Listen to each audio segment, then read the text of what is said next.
Hey, Happy New Year. Welcome to another HS2 seminar. My name is Patrick. I'm the VP for Counseling for HS2 Academy.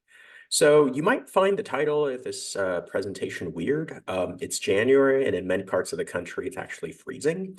But there's good reason why we want to talk about summer activities and summer planning now, because some of you might be aware that it takes time to go ahead and prepare for plans for the upcoming summer. Many competitive summer programs, which I'm sure many of you are aware, will have deadlines coming up soon within the next month or two.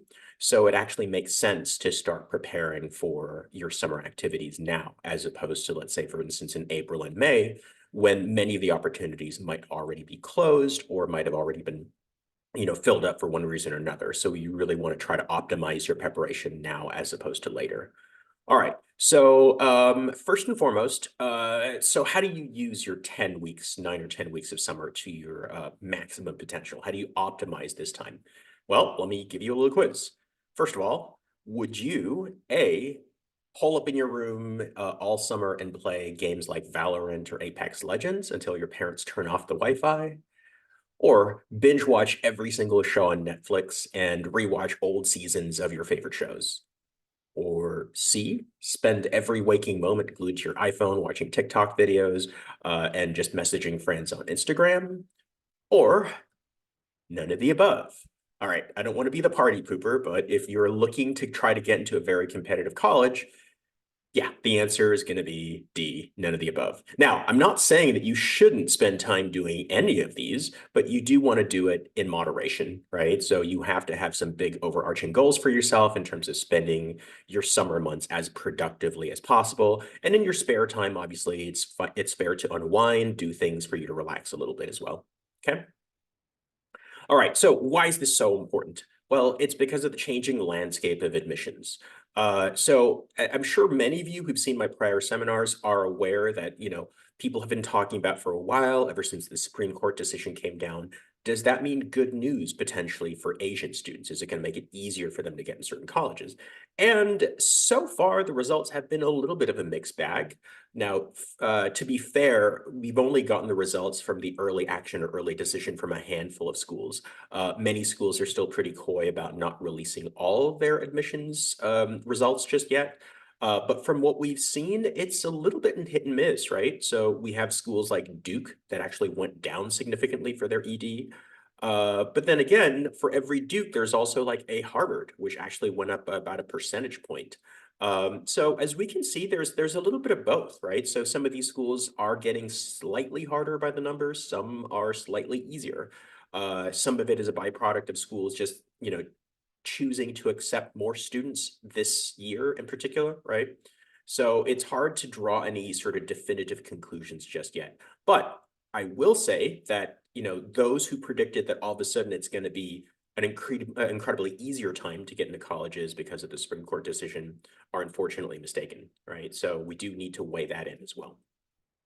All right, so what does all this have to do with the summertime?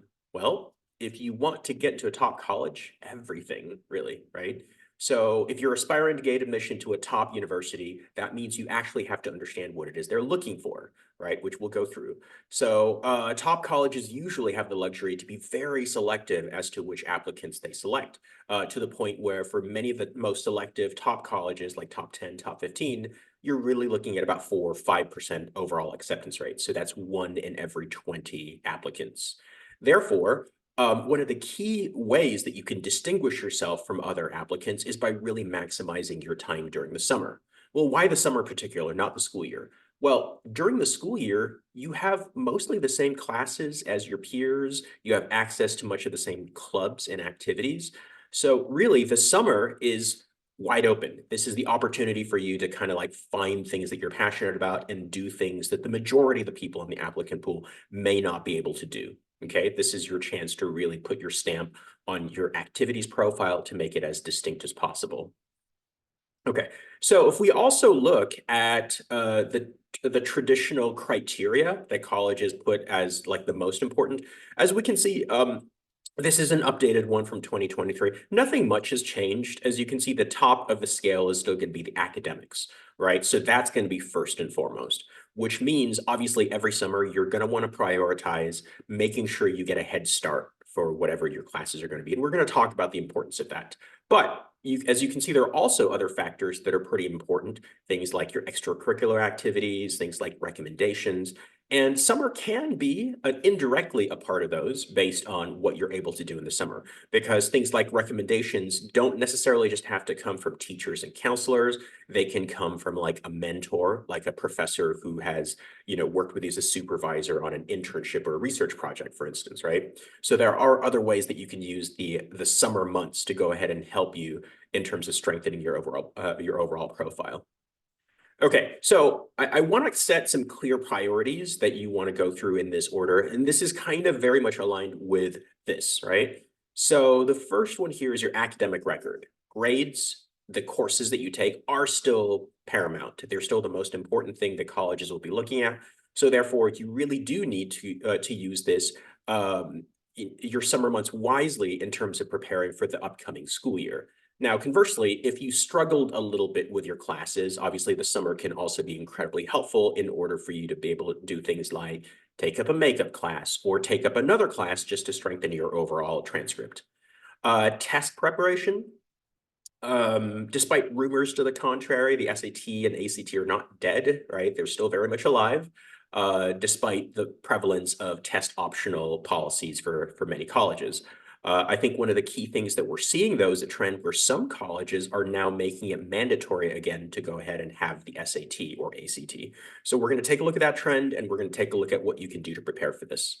Summer is also important to build evidence for your major, right? So for many schools, they want to see what you're passionate about. They want to see that you're doing things to prepare for your major, because it's a way of helping them predict how successful you would be, right? So let's say if you say you want to be an engineer, but you've never done anything engineering related, how can they take you seriously that you're going to do well in their school? Conversely, if you've been doing engineering related projects or summer programs during the summer, I think many top colleges would be far more convinced that you can excel and succeed and thrive at their university if you have evidence of doing things related to your major during the summer, okay? Now, of course, the summer can also be used to like round out your profile a little bit more. So let's say you're extremely busy in the school year and you don't have many opportunities to do some volunteering. Summer would be a perfect time to go ahead and use those weeks to go ahead and fill in the gaps, I guess, of your profile, try to have more things that you normally don't do, okay? All right, so we will go one at a time in each of these and talk about like what can you do during the summer to go ahead and really try to maximize each of these different categories. Okay, so the first one here is strengthening your academic record. So let's say you're already a straight A student. Do you need to do summer school? Do you need to do things related to your academics? I mean, you don't have to, but like one of the key things I always recommend is in order for you to be able to maintain the straight A sort of trend that you have, you really want to try to use these summer months to go ahead and preview for your upcoming classes, especially the most difficult classes that are going to be on your schedule. Things like your AP or IB classes, it's going to be really important for you to go ahead and oftentimes I'd recommend maybe trying to find out what the textbook was based on students who are a year ahead of you, right? Order those textbooks already by the beginning of the summer so you can go ahead and craft a study plan for yourself to make sure that you are a step ahead of everybody else in the class and that you feel more comfortable being able to handle the rigor of increasingly more difficult or challenging classes, right? So for some high schools, for instance, it's not uncommon for a very high achieving student, let's say in California, to go ahead and have something like 4, maybe even 5. In some cases, I've even heard of 6 AP classes in 11th grade, right? I mean, granted, I wouldn't normally recommend that many, but if you can handle it and it's accessible to you through your high school, I mean, you should really try to show colleges that you can handle the rigor of a very competitive schedule, okay? You could also consider taking summer school classes as a prerequisite. In some cases, let's say some high schools, they won't allow you to take an AP class unless you took a summer prerequisite class. In that case, that might be a smart use of your summer, especially if it's not the summer right before you apply, right? So there are plenty of uses for your summer, all right? And I think it's important for you to know that academics is still the biggest factor the colleges will be looking at. Now, what if you don't have perfect grades though? right? So for many of you, you're probably not in the straight A category. So if you're in this boat, there are things that you can use your summer months to do. Obviously, previewing, like I said, is also really important, but you can also remake any classes that you've had bad grades in, right? There are online high schools that will offer you the opportunity to go ahead and take a class. Let's say you got a D or an F in a class. You can always make that up through platforms like National University Virtual High School or Apex Learning are two things that I recommended to our students in the past. You can also bolster your transcript by taking additional college level courses. This could be simply at a community college. This could be at a pre-college, at maybe one of your dream universities. The benefit here by taking a college class, it won't completely erase a bad grade in a previous semester or previous year, but it will definitely show colleges that you're able to handle more rigor, right? So theoretically, if let's say you took a class that you knew you could handle and you get an A in, that shows them that you're taking the initiative to do things above and beyond your school curriculum.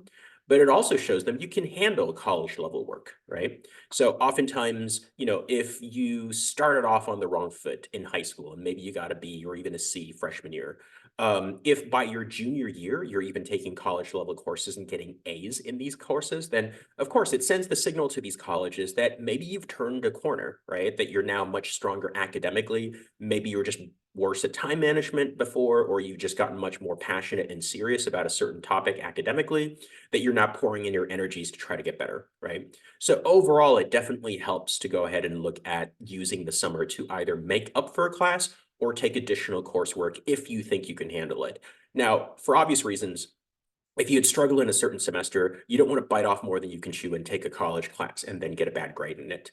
So you definitely want to see if it's something you can handle. Sometimes some students who struggle during the school year, it's because they have trouble focusing on like one or two courses at a time. So maybe if like they had 6 to 8 classes during the school year, it's hard for them to concentrate. But they might actually do much better in the summer because if they only take one class or two classes at most, they have a lot more time to concentrate on just that subject. And I've seen some students actually do much better in a summer session than they do in a normal school year. Okay. All right, so how can HS2 Academy help with this? Well, HS2 does have preview courses every single summer to help students get a head start. We oftentimes concentrate on the content on the first semester because I think it's somewhat too ambitious to try to cover the entirety of a school year in one summer. I think it's actually much more efficient for you to go ahead and focus on what you will cover ideally within the first 2 or 3 months of the upcoming school year. That way you can go ahead and focus more on just mastering the content. And then by the time you're starting in September, October, you feel way more confident and you can consequently get better grades as a result. Okay. Our counselors are also amazing at going ahead and helping our students plan the ideal class schedule to make sure that it's not too easy or too hard, right? Because it's always this careful balancing act when it comes to preparing for the upcoming school year, right? And of course, part of that is making sure that you could use the summer, like I said, to prepare for whatever classes you've scheduled for next year. All right, priority number 2 is standardized testing. So like I said, for some schools, standardized testing is making a comeback, right?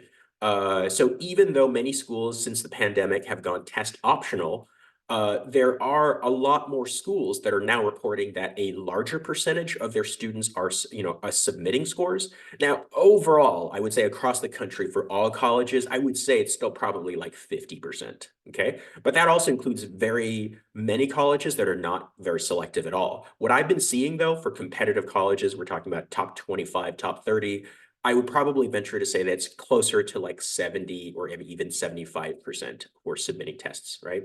So it's definitely important for you to still like prepare for this, even if you can retain the option not to submit it if your scores are not high enough. It's especially important too, given that they're also launching a new SAT, right? So because there's a new SAT coming out, who's to say whether or not colleges decide to, let's say, if they like the format of the test and they find that it's really popular and predictive of future success, they might actually start to, like make the SAT a requirement again. So I think it's really important for you to make sure that you don't neglect this through your summers and basically just say, I'm just not going to take the SAT. The only cases where I would suggest that would be, let's say you're already a straight A student and you know you have a history of bad standardized testing, like you suffer from major test anxiety, in which case, sure. I mean, you can look at that as an option. But honestly, if you don't have straight A's, I think it's really important for you to keep the option of having the SAT because a good test score can somewhat offset, a less than perfect GPA, right? Because it shows colleges that you have a little bit more of that extra potential that maybe is still untapped, right? So I think it's really important to still keep that option open. Okay, so this is from US News and World Report. I think it came out just a couple of months ago. So there are more schools now that are increasingly requiring the SAT again. So the most prominent schools here, MIT, Georgetown, Georgia Tech, Purdue, right, among the schools that are listed here. And as you probably notice here, the average SAT scores are slowly creeping upwards. And this is something that I've been predicting for months now, ever since COVID, right? Years now, apparently. Um, that if you remove the number of people who are submitting scores because they're lower, the average test scores are going to increase over time. And we're seeing that to be true, especially for the top schools, right? So there's some schools that now have their 75th percentile scores that are creeping up to like 1580, 1590. I'm not sure if I've seen a 1600 yet, but it's just only a matter of time. Which means if you do plan to submit an SAT or ACT, it's important that you go ahead and give it, an appropriate amount of time to prepare because the people who are submitting tests, the average is getting higher and higher. So you do want to try to keep up with that and try to have a competitive score if you plan to submit an SAT or ACT. Okay. So what are your options during the summer? How can you spend the summer months preparing for the SAT? Well, I mean, there's really three main options. Now, of course, you can do combinations of these, right? But option one would be for you to simply self-study. And, you could buy a prep book. You can take some practice tests.